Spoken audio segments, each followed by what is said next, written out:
नमस्कार. मी आपल्यासोबत आहे संपादक कृष्णा शेळके आणि आपण पाहत आहात केटी न्यूज मराठी. प्रत्येक घडामोडीवर आमची करडी नजर.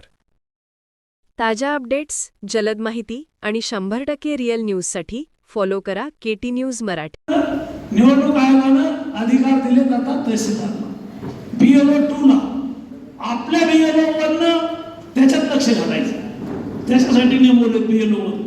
त्या वार्डातल्या BLO 2 न तिथं ऑब्जेक्शन दाखल करायचे आणि बाहेरचं जे मतदान आहे जे आपल्याला मिळतच नाही हे आमदार खासदारांना माहीत असतं, पण ते रोखू शकत नाही कारण दोन्हीकडून यादीत नाव असतं.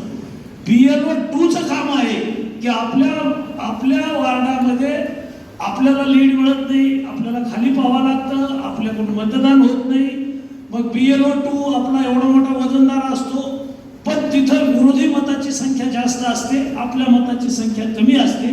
त्याच्यामुळं BLO 2 जे करू शकतो ते आमदार करू शकतो, BLO 2 करू शकतो ते खासदार करू शकत नाही. BLO 2 जे करू शकतो तो जिल्हाध्यक्ष करू शकत नाही. BLO 2 जे करू शकतो तो तालुका अध्यक्ष, जिल्हा परिषद सदस्य करू शकत नाही. BLO 2 ला विशेष अधिकार दिले पक्षाला.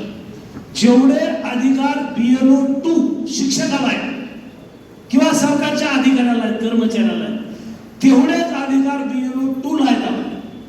BLO 2 चं काम काय?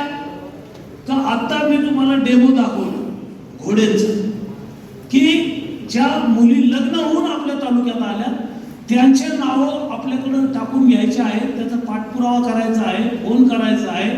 यादीतला क्रमांक फोनवर आपल्या घरात जी मुलगी आली, आपल्या गावात जी मुलगी आली, ते 25 मुली आल्यात, समजा 30 मुली आल्यात, 50 मुली आल्यात, मोठं गाव असेल तर 100-200 मुली आलेल्या आहेत. ते यायचे नावं टाकायचे तर त्यांच्या घरी जावं लागेल, बसावं लागेल, त्यांचा फॉर्म भरून घ्यावा लागेल. आणि BLO 2 आपला सरकारी BLO 2 त्याचं काम करतो. पण असे जे काही आवडजागी नोकरी आहेत तर हे नावं टाकण्यासाठी आपल्याजवळ त्या गावात या 5 वर्षात ज्या मुली लग्न होऊन आलेल्या आहेत, ज्यांची नावं मतदार यादीत नाही आहेत, ती 100-200 मुलींची यादी घ्यावा लागेल आणि त्यांच्या वडिलांना बोलून आपल्याला त्यांचा क्रमांक घ्यावा लागेल, मतदार यादीतलं नाव घ्यावं लागेल. थांबतो.